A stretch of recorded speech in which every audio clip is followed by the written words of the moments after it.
நாளிலும் நாங்கள் கர்த்தருடைய தூதுக்காக சங்கீதம் 19:7 தயவு செய்து வாசிப்போம். கர்த்தருடைய வேதம் குறைவற்றதும் ஆத்துமாவை உயிர்ப்பிக்கிறதுமாய் இருக்கிறது. கர்த்தருடைய சாட்சி சத்தியமும் பேதையை ஞானியாக்குகிறதுமாய் இருக்கிறது. ஆமென். கர்த்தருக்கு மகிமை உண்டாவதாக. அருமையான கர்த்தருடைய பிள்ளைகளே, இந்த வாசித்த இந்த வேத பகுதியிலே பாருங்க, கர்த்தருடைய வேதம் அது குறைவற்றது, ஆத்துமாவை உயிர்ப்பிக்கிறது. கர்த்தருடைய சாட்சி சத்தியமும் பேதையை ஞானியாக்குறதுமாய் இருக்கிறது. ஆமென். கர்த்தருக்கு மகிமை உண்டாவதாக.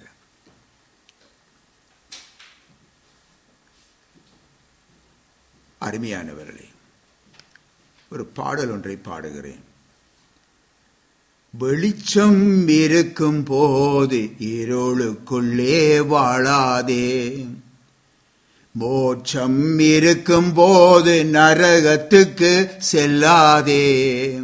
வெளிச்சம் இருக்கும் போது இருளுக்குள்ளே வாழாதே, சத்தியம் இருக்கும் போது பொய்யை நம்பி ஓடாதே. சந்தோஷம் இருக்கும் போது சஞ்சலத்தை தேடாதே. சத்தியம் இருக்கும் போது பொய்யை நம்பி ஓடாதே. சந்தோஷம் இருக்கும் போது சஞ்சலத்தை தேடாதே. பாவத்திலே மாளாதே, சாபத்திலே மாளாதே. பாவத்திலே வாழாதே, சாபத்திலே மாளாதே. வெளிச்சம் இருக்கும் போது இருளுக்குள்ளே வாழாதே. மோட்சம் இருக்கும் போது நரகத்துக்கு செல்லாதே. வெளிச்சம் இருக்கும் போது இருளுக்குள்ளே வாழாதே. ஆம், அருமையான கர்த்தருடைய பிள்ளைகளே,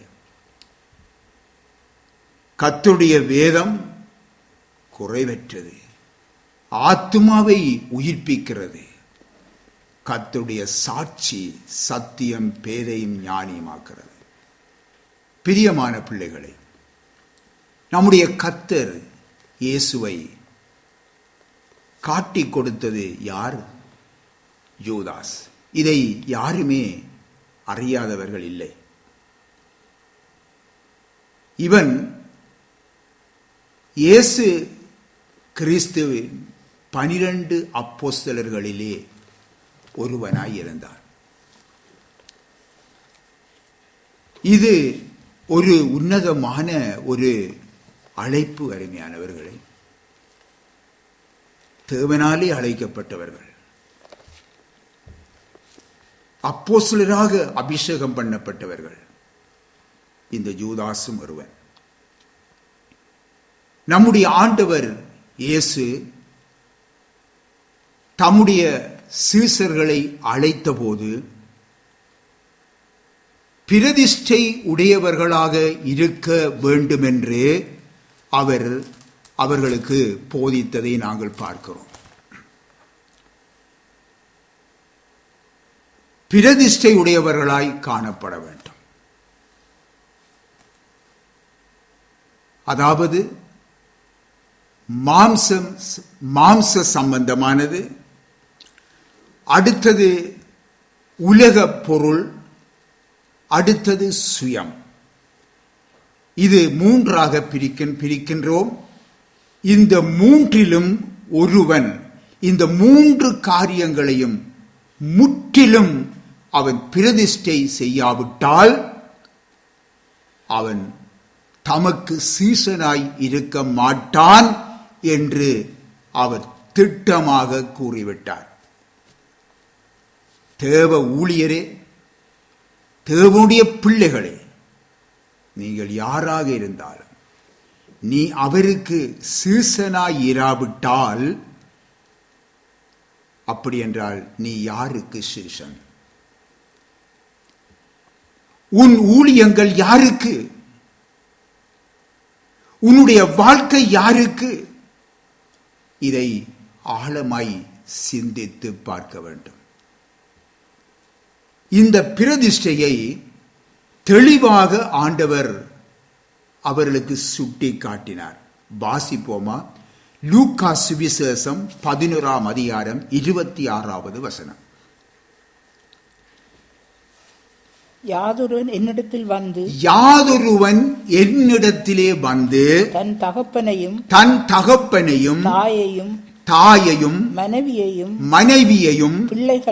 பிள்ளைகளையும் சகோதரர்களையும் தன் ஜீவனையும் வெறுக்காவிட்டால் எனக்கு சீஷனாய் இருக்க மாட்டான். பின்னாகவே அருமையானவர்களே, இதிலே நாம் பிரதிஷ்டையுடையவர்களாக காணப்பட வேண்டும். அடுத்ததாக அதே அதிகாரத்திலே 33வது வசனத்தை வாசிங்க. அப்படியே உங்களில் எவனாகிலும் தனக்கு உண்டானவைகளை எல்லாம் வெறுத்து விடாவிட்டால் அவன் எனக்கு சீஷனாயிருக்க மாட்டான். இந்த ஆழமான இந்த பிரதிஷ்டை நாம் ஊழியக்காரராய் இருக்கலாம், தேவனுடைய பிள்ளைகள் என்ற ஸ்தானத்திலே இருக்கலாம், அனைவருக்கும் இது முக்கியமானது. நான் முன்பு சுட்டி காட்டியபடி இதற்குள்ளே உள்ள அந்த 3 பிரிவுகளிலும் தன்னை பிரதிஷ்டை செய்யாத அதாவது அர்ப்பணியாத ஒரு தேவ ஊழியன் அல்லது ஒரு தேவனுடைய பிள்ளை அவன் பின்வாங்கி போனவன் என்பதை நாம் இந்த வேளையில் நினைக்க வேண்டும். அவன் அழிவை சம்பாதிப்பான். இதுதான் அருமையானவர்களே சத்தியம். இதுதான் சத்தியம். கவனிங்க, மற்ற எல்லா சீசர்களைப் போல யூதாசும் எல்லாவற்றையும் விட்டு இயேசுவை பின்பற்றியவன் தான். ஆனால் அவனிடத்திலே ஒப்படைக்கப்பட்டிருந்தது ஒரு பொறுப்பு, பண பொறுப்பு. அது அவனுக்கு சோதனையாக வந்தது. ஆகவே ஒவ்வொரு பிள்ளைகளும், தேவனுடைய பிள்ளைகள் சீஷராக அவரிடத்திலே வரும் பொழுது ஒரு பொறுப்பு ஒப்படைக்கப்படுகிறது. ஊழிய பொறுப்பாயினும் சரி, பண பொறுப்பா, ஏதோ ஒரு பொறுப்பு ஒப்படைக்கப்படுகிறது. அந்த பொறுப்பு அவர்களுக்கு அங்கே சோதனையாக வருகிறது. இங்கே பார்க்கிறோம், யூதாசுக்கு பண ஆசை, பொருள் ஆசை அவனை பிடித்து கொண்டது. ஆனால் மற்ற சீசர்கள் கூட அதை அறிந்திருக்கவில்லை. ஆனால் மற்றவர்களுடன் அவன் கூடி ஊழியம் செய்தான், ஜெபங்கள் செய்தான். எல்லாம் ஓஹோ என்று சொல்லி அங்கே நடைபெற்றது. ஏழைகள் மேல் இரக்கம் உள்ளவனாக தன்னை காண்பித்தான். மற்ற 11 பேர்களையும் விட தன்னை மிகவும் ஒரு தாழ்மை உள்ளவனாக அவன் காண்பித்து நடந்தான் என்று சொல்லி நாங்கள் பார்க்கிறோம். இன்னுமாக பார்க்கிறோம், எல்லாவற்றிலும் இந்த யூதாஸ் தன்னை மிகவும் தாழ்த்தி ஒரு உன்னதமான ஒரு ஊழியனாக தன்னை காண்பித்து வந்தான். ஆனால் இயேசுவோ சகலதையும் அறிந்திருப்பவரானபடியினாலே உங்களுக்குள்ளும் ஒருவன் பிசாசாயிருக்கிறான் என்று சொல்லி எச்சரித்து வந்தார் என்பதை நாம் அறியாமலும் இல்லை. அருமையான பிள்ளைகளே, யூதாஸ் பணம், பொருள், இந்த ஆசையிலே தன்னை அர்ப்பணித்து விட்டபடியினாலே ஒரு நாள் அவன் தன் குருவாகிய இயேசுவையே அவன் காட்டிக் கொடுக்கும்படி என்ன அங்கே தன்னுடைய இருதயத்திலே சிந்தித்து விட்டான். வேதம் சொல்லுகிறது, அப்பொழுது சாத்தான் அவனுடைய இருதயத்தை ஏவினான் என்று சொல்லப்படுகிறது. சாத்தானுடைய இருதயத்தை ஏவினான். காட்டிக் கொடு, உனக்கு இவ்வளவு வரும் காசு, ஏன் அதை விடுறாய்? அந்த சந்தர்ப்பத்தை ஏன் விடுறாய்? அவருக்கு என்ன செய்திட போறாங்க? காட்டிக் கொடு, அவ்வளவுதானே. பல சந்தர்ப்பங்களிலும் நம்முடைய ஆண்டவர் அவனை எச்சரித்தார். அவனுடைய இருதயமோ அவைகளை எல்லாம் ஏற்றுக்கொள்ளவில்லை. காரணம், அவனுடைய இருதயம் பொருள் ஆசையால் நிறைந்திருந்தது. அவரை காட்டிக் கொடுத்தால் 30 வெள்ளி காசு, 30 வெள்ளி காசு கிடைக்குமே. அவரை காட்டிக் கொடுத்தால் அவர் எப்படியோ தப்பிடுவார்.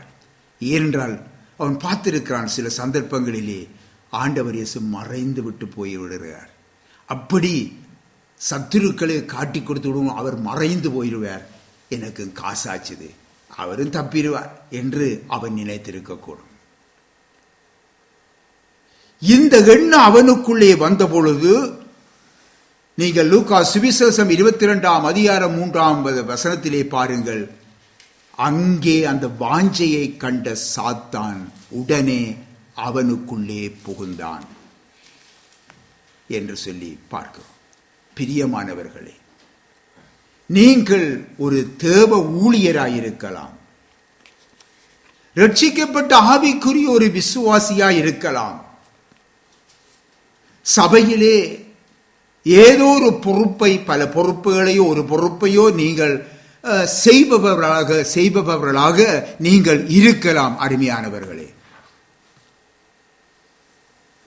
உங்கள் இருதயம் பணம் பொருள் ஆசையால் நிரம்பி இருப்பதை மற்றவர்கள் காண மாட்டார்கள்.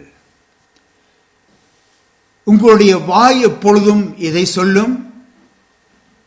பாருங்கள், ஊழியர்களாயினும் சரி, ஏனைய பல வழிகளிலும் பல பொறுப்புகளை உடையவர்களாயினும் சரி, இயேசு அவர் உன்னதமான தேவனுடைய குமாரன், நீர் தேவனுடைய பரிசுத்தர், நீர் தேவனுடைய குமாரனாகிய கிறிஸ்து, இப்படியெல்லாம் அவர்கள் தங்களுடைய வாயினாலே அறிக்கை பண்ணுவார்கள், உச்சரித்துக் கொண்டே இருப்பார்கள்.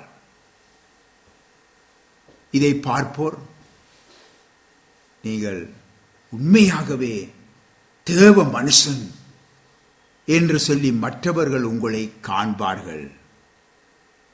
நீங்கள் ஒன்றை கவனிக்க வேண்டும், பிசாசுகளும் கூட இயேசுவை இப்படியெல்லாம் அழைத்தன என்று கர்த்தருடைய வேதத்திலே நாங்கள் பார்க்கிறோம் அல்லவா? சில பேர் நாங்கள் பார்த்திருக்கிறோம், எப்பொழுதும் கர்த்தர் கர்த்தர் கர்த்தர் என்று பேசுவார்கள். ஆவியானவர் ஆவியானவர், அபிஷேகம் அபிஷேகம் என்று சொல்லுவார்கள், அல்லேலூயா அல்லேலூயா என்று சொல்லுவார்கள். அருமையானவர்களே,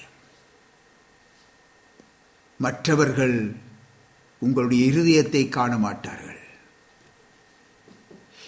இதனாலே இந்த மற்ற 11 சீஷரும் கூட இந்த யூதாஸ் இப்படிப்பட்ட வேலையை செய்வான் என்று நினைத்திருப்பார்களா? இல்லை, நினைக்கவே இல்லை. ஆகவே நாம் ஒவ்வொருவரும் நம்மை நாமே சோதித்து அறிய வேண்டியவர்களாக இருக்கிறோம். இன்றைக்கு இந்த உலகம் போற்றும் பெரும் ஊழியனாக இருக்கலாம், எல்லாருக்கும் தான் இதே செய்தி. நாம் நம்மை நாமே ஆராய்ந்து பார்க்க வேண்டும். நம்முடைய இருதயம் பணம் பொருள் ஆசையினாலே நிறைந்திருக்கிறதா? மாம்ச சம்பந்தமான கட்டிலே நாங்கள் அகப்பட்டிருக்கிறோமா? சுயம் நம்மை ஆட்கொண்டிருக்கிறதா? பேர் புகழ் வேண்டும் என்று எதிர்பார்த்து கொண்டிருக்கிறதா? இந்த 3 காரியங்களையும் நீங்கள் முற்றிலும் பிரதிஷ்டை செய்யாவிட்டால் நாம் அவருடைய சேசனாய் இருக்கவே முடியாது. இன்றைக்கு உலகம் போற்றும் ஊழியனாக இருக்கலாம், இன்னமாக மற்றவர்கள் நல்லவர்கள் என்று சொல்லி இவர்கள் தேவனுடைய ஜனங்கள், இவர்கள் ஆவியினாலே நிரம்பி வழிகிறவர்கள் என்று சொல்லி சொல்லலாம். ஆனால் உண்மை என்னென்றால் இந்த பிரதிஷ்டை இல்லாவிட்டால் நீங்கள் கர்த்தருடைய சீஷராய் இருக்க முடியாது. இதுதான் சத்தியம். இப்பொழுது மீண்டும் கேட்டு பாருங்கள், அப்படியாயின் இப்பொழுது நீ யாருடைய சீசன்? தேவனுடைய பிள்ளைகளே, யூதாஸ் கர்த்தர் இயேசுவை காட்டி கொடுத்த பின்பு அவனுடைய இருதயம் அவனை பாதிச்சது. நடந்த விஷயத்தை பார்த்தவுடனே அவனுடைய இருதயம் பாதித்தது. தான் மாபெரும் தவறை எண்ணி செய்த தவறை எண்ணி அவன் உடைந்தான். உடனே தான் பெற்றுக்கொண்ட அந்த 30 வெள்ளி காசையும் எடுத்துக்கொண்டு ஓடுகிறான். எங்கே ஓடுகிறான்? பிரதான ஆசாரியரிடத்திற்கும் அங்கே ஆலய தலைவரிடத்திற்கும் ஓடுகிறான். அவரிடத்திலே இந்த 30 வெள்ளி காசை அங்கே கொண்டு வந்து, குற்றம் இல்லாத இரத்தத்தை நான் காட்டி கொடுத்து விட்டேன், நான் பாவம் செய்தேன் என்று சொல்லி கதறுகிறான். பாவ அறிக்கை அங்கே செய்கிறான். அருமையானவர்களே, நடந்தது என்ன? அவன் தன்னுடைய பாவ அறிக்கையை யாரிடத்திலே சென்று செய்திருக்க வேண்டும்? கர்த்தராகிய இயேசு கிறிஸ்துவினிடத்திலே சென்று செய்திருக்க வேண்டும். அவன் போனதோ இங்கே தேவாலய குருக்களிடத்திலே. இன்றும் சில மத நம்பிக்கையாளர்கள் இன்றைக்கு மத குருக்களிடத்திலே சென்று தங்களுடைய பாவ அறிக்கையை செய்கிறார்கள். பாவ அறிக்கையை பல வழிகளிலே செய்கிறார்கள். சொல்லப்போனால் யூதாஸின் வழியையே இன்றைக்கு அவர்கள் பின்பற்றி அழிந்து போகிறார்கள். அருமையானவர்களே, யூதாஸ் கொண்டு வந்த அந்த 30 வெள்ளி காசை அந்த தேவாலய தலைவர்கள், குருக்கள் அவர்கள் ஏற்க மறுத்து விட்டார்கள். ஏனென்றால் அவர்கள் தங்களுடைய காரியம் முடிஞ்சது, இனி இவன் என்னத்தையும் செய்யட்டும் என்று சொல்லிவிட்டு, எங்களுக்கு என்ன, அது உன்னுடைய பாடு என்று சொல்லி கூறிவிட்டார்கள். குருக்கள் கைவிட்டு விட்டார்கள், தேவாலய தலைவர்கள் கைவிட்டு விட்டார்கள். அவனோ அந்த காசை அந்த தேவாலயத்திலே எறிந்து விட்டு போய் தன்னை தானே மாய்த்து கொண்டான். அதாவது தற்கொலை செய்து கொண்டான். இந்த உலகத்தில் அருமையான பிள்ளைகளே, கோழைகள் பாருங்க, கோழைகள் தப்பித்துக் கொள்ள ஒரு குறுக்கு வழியாக இந்த தற்கொலையை நாடுறாங்க. இந்த உலகத்திலே கஷ்டங்களும் துன்பங்களுக்கும் தப்பித்துக் கொள்ள அவர்கள் என்ன செய்கிறார்கள்? அவ்வாறு செய்கிறார்கள். அதாவது கொதிக்கின்ற எண்ணெய் தாட்சிக்குள்ளே இருந்து தப்பிக்கொள்ள அவர்கள் என்ன செய்கிறார்கள்? வெளியே பாய்ந்து அங்கே அடுப்புக்குள்ளே விழுந்து விடுகிறார்கள். இதுதான் அருமையானவர்களே உண்மை. எரியின் நெருப்புக்குள்ளே விழுந்து விடுகிறார்கள். இதை அவர்கள் அறிவது இல்லை.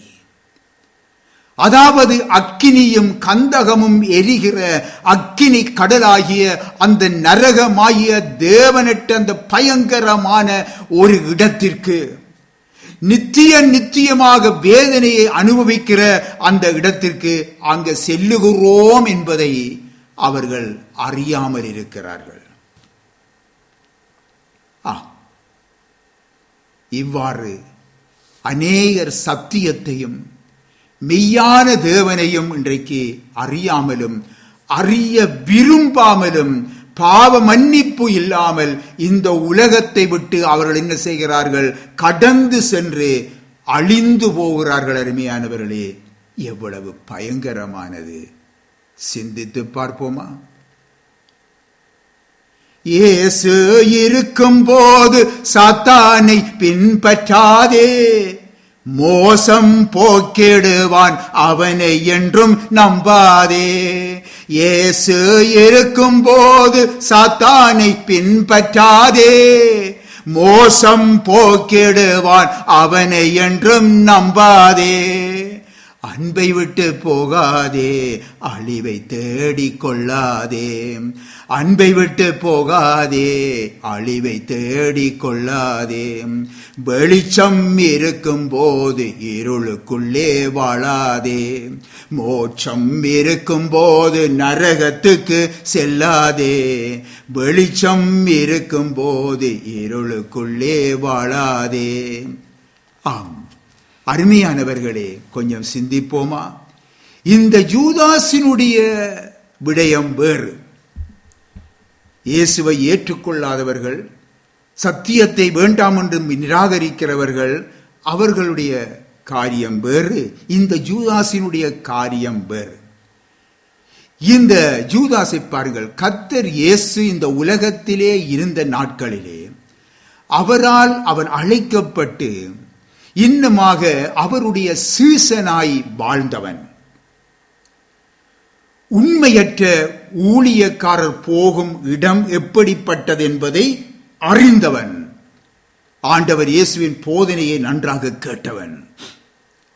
நரக வேதனையை பற்றியும் அவன் அறிந்தவன். அவருடைய எச்சரிப்புகளை புறந்தள்ளி நடந்து பொருளாசையிலும் பணப்பையில் உள்ள கர்த்தரின் பணத்தை திருடுவதிலும் தன் நாட்களை கழித்தவன். மற்ற சீஷருக்கும் ஏனையவர்களுக்கும் தன்னை உண்மை உள்ள ஒரு ஊழியக்காரனாக காண்பித்து நடந்தான். நடந்தது என்ன? எந்த ஆவியினால் வழிநடத்தப்பட தன்னை ஒப்பு கொடுத்து அந்த பண ஆசையிலும் பொருளாசையிலும் தன்னை அவன் ஈடுபடுத்தி கொண்டானோ, அந்த ஆவி எந்த பாதாளத்திலிருந்து புறப்பட்டு வந்ததோ அதே பாதாளத்துக்கு அவனை கொண்டு போய்விட்டது.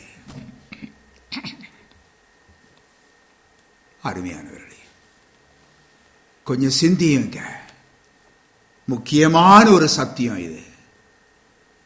யூதாசை குறித்து அப்போஸ்தலராகிய பேதுரு என்ன கூறுகிறார்? அப்போஸ்தலர் நடவடிக்கைகள் 1 அதிகாரம் 24வது வசனத்தை வாசியுங்க. எல்லாருடைய இருதயங்களையும் அறிந்திருக்கிற கர்த்தாவே, யூதாஸ் என்பவன் தனக்குரிய இடத்துக்கு போகும்படி, அவன் தனக்குரிய இடத்திற்கு போகும்படி இழந்து போன இந்த ஊழியத்திலும் இந்த அப்போஸ்தல பட்டத்திலும் பங்கு பெறுவதற்காக என்று சொல்லி அங்கே துவங்குகிறார். அதனுடைய அர்த்தம், அங்கே முக்கியமான காரியம், அங்கே பேதுரு சொல்லுகிறார், அவன் தனக்கு உரிய இடத்திற்கு போனான். எவ்வளவு பரிதாபம் பாருங்க. இந்த 12 அப்போஸ்தலரோடு கூட இருந்தவ, பேரின்ப பாக்கியத்தை அனுபவிக்க வேண்டியவ, இப்பொழுது அவன் தனக்குரிய இடத்துக்கு போனான் என்று சொல்லி அந்த பரிதாப செய்தியை கேட்கிறோம். இயேசுவால் அழைக்கப்பட்ட சீசன், அப்போஸ்தலனாக தெரிந்து கொள்ளப்பட்டவன், வரங்களை பெற்றவன், கர்த்தருடைய பணத்தை வைத்திருக்கும் பெரும் பொறுப்பை வகித்தவன். ஐயோ பரிதாபம்! தேவனுடைய ஊழியத்துக்கு தேவனால் அழைக்கப்பட்ட தேவ ஜனமே, தேவ ஊழியக்காரரே, கர்த்தர் தந்த அவருடைய மந்தையை மேய்க்கும்படி கண்காணியாக பரிசுத்த ஆவியினாலே நியமிக்கப்பட்டிருக்கிற ஊழியக்காரரே, உங்கள் பிரதிஷ்ட ஜீவியம் எப்படிப்பட்டதாயிருக்கிறது என்பதை இப்பொழுது நீங்கள் ஆராய்ந்து பார்க்க வேண்டும். நான் ஊழியன், எல்லாராலும் போற்றப்படுகிற ஊழியன், உலகம் போற்றுகிற ஊழியக்காரன் என்று அங்கே நினைத்து விட வேண்டாம். நீ பிரதிஷ்டையுடைய ஜீவியம் செய்கிறாயா?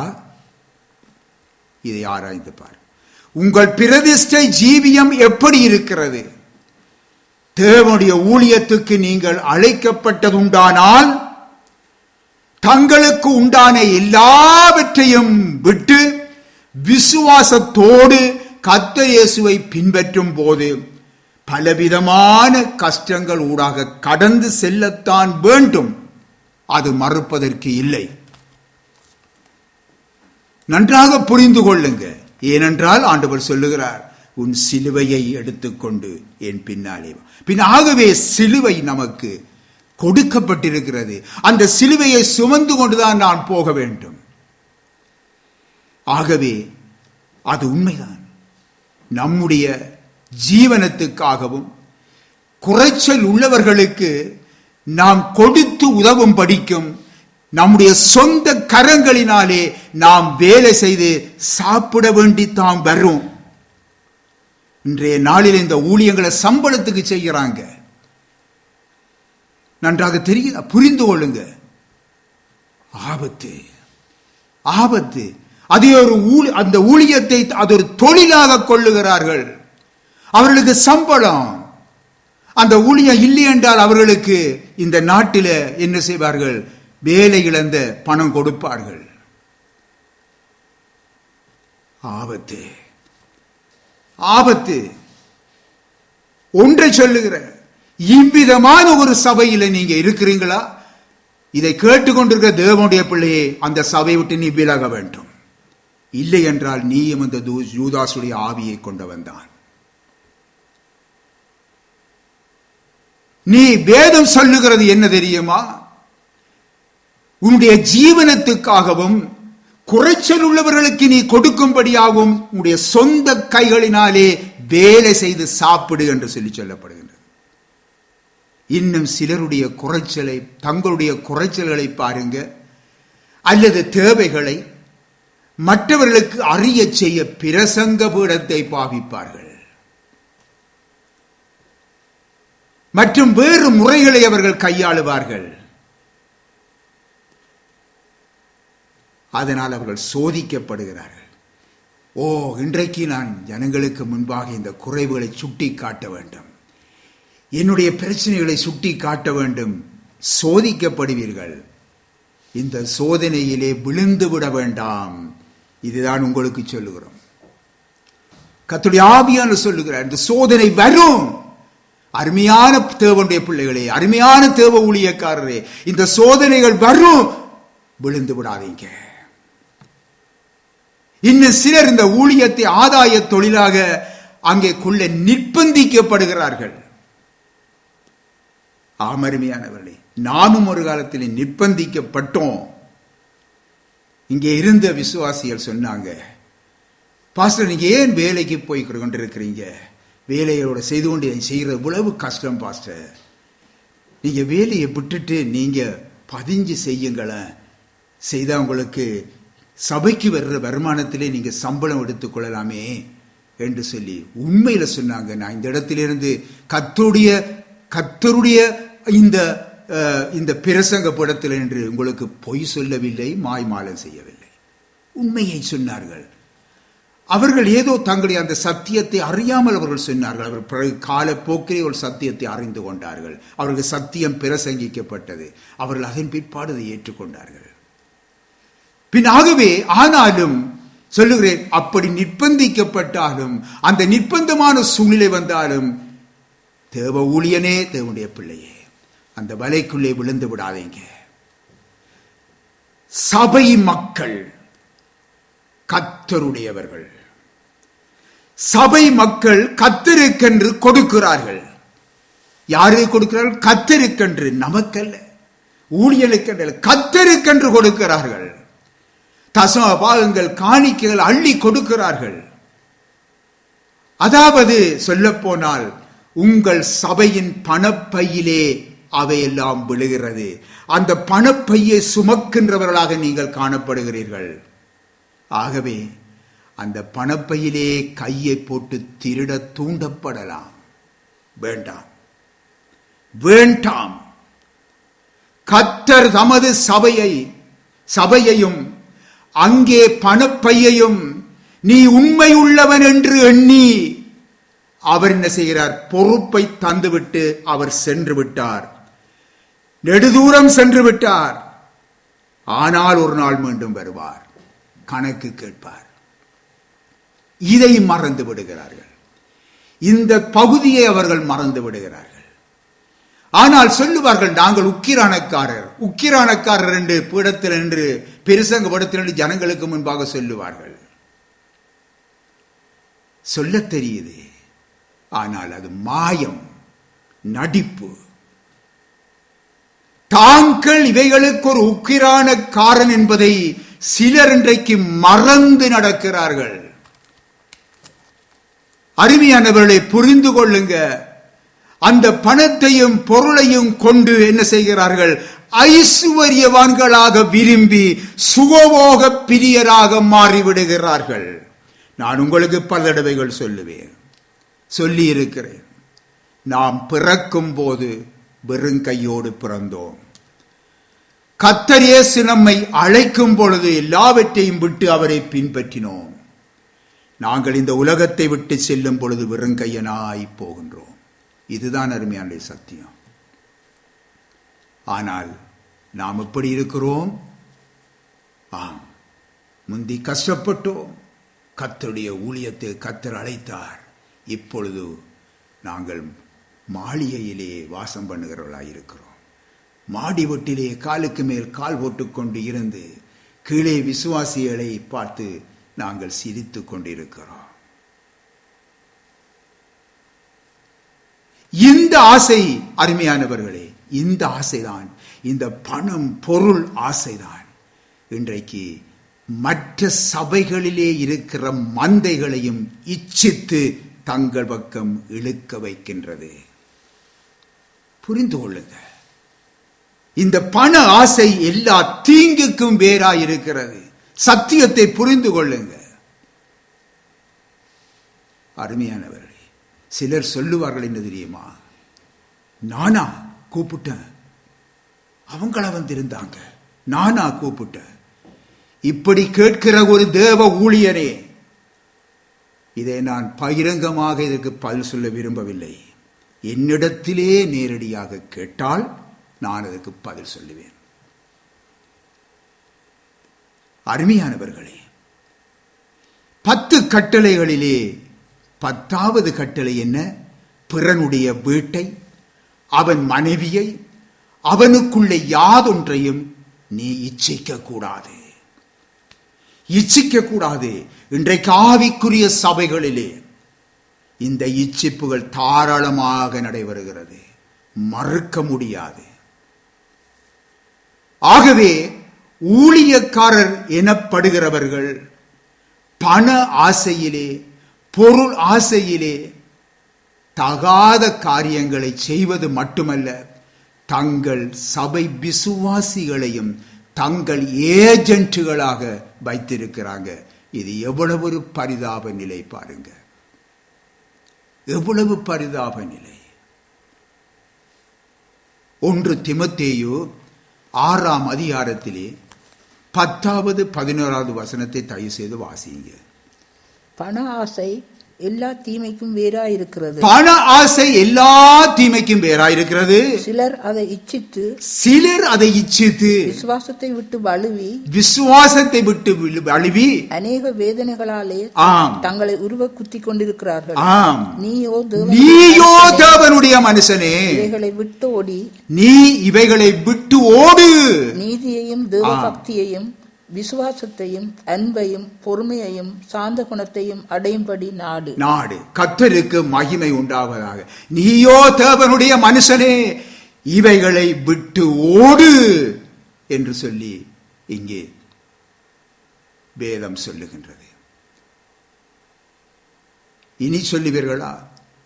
இல்ல பாஸ்டர், அவருக்கா ஜெபிப்போம் என்று சொல்லி வேதம் ஜெபிக்க சொல்ல இல்ல, நீ விட்டு ஓடு தேவனுடைய மனுஷனே, நீ விட்டு ஓடு. எனக்கு அருமையான பிள்ளைகளே, நீங்கள் பண ஆசை இல்லாதவர்களாய் நடந்து உங்களுக்கு இருக்கிறவைகள் போதும் என்று எண்ணுங்கள் என்று கர்த்தருடைய வேதம் நமக்கு கூறுகிறதல்லவா? கொஞ்சம் சிந்தித்து பாருங்க. உலகத்திலே ஜீவிக்க பணம் அவசியம் இல்லை என்றல்ல. அல்லது தேவனுடைய பிள்ளைகள் ஒரு சந்தோஷமாக பணத்தை உழைத்து சந்தோஷமான ஒரு வாழ்க்கை வாழக்கூடாது என்று அல்ல. இதை நீங்கள் புரிந்து கொள்ள வேண்டும். பல தடவைகள் உங்களுக்கு விளங்கப்படுத்தி இருக்கிறேன், நீங்கள் விளங்கிக் கொள்வீர்கள் நினைக்கிறேன். இந்த உலகத்திலே ஜீவிக்க பணம் அவசியம், படிப்பு அவசியம், பட்டம் பெறுதல் அவசியம், எல்லாம் அவசியம். ஆனால் தேவ ஊழியரே, தேவ பிள்ளைகளே, நீங்கள் விசுவாசத்தினாலே ஊழியம் செய்ய, விசுவாசத்தினாலே ஜீவிக்க அழைக்கப்பட்டவர்கள். நீங்கள் பணம், பொருள், புகழ் நாடி அதை இச்சித்து போவீர்களாயின் நிச்சயமாக உங்களையும் நீங்கள் உங்கள் சந்ததிகளையும் அழிவுக்கு நேராக அது வழி நடத்தும் என்பதில் எந்த சந்தேகமும் இல்லை. ஏனென்றால் சத்தியம். சத்தியம். அருமையானவர்களே, கர்த்தருடைய வேதத்திலே கேயாசி, தேமா, யூதாஸ், அனனியா, சாப்ரா போன்றோர் எடுத்துக்காட்டாக முன்வைக்கப்பட்டிருக்கிறார்கள். ஆகவே எச்சரிப்பு அடையுங்கள், பிரதிஷ்டை உள்ளவர்களாய் மாறுங்கள். அந்த பிரதிஷ்டையோடு ஆண்டவர் இயேசுவை பின்பற்றி செல்லும் சீசராக காணப்படுவோமாக. ஆமென்.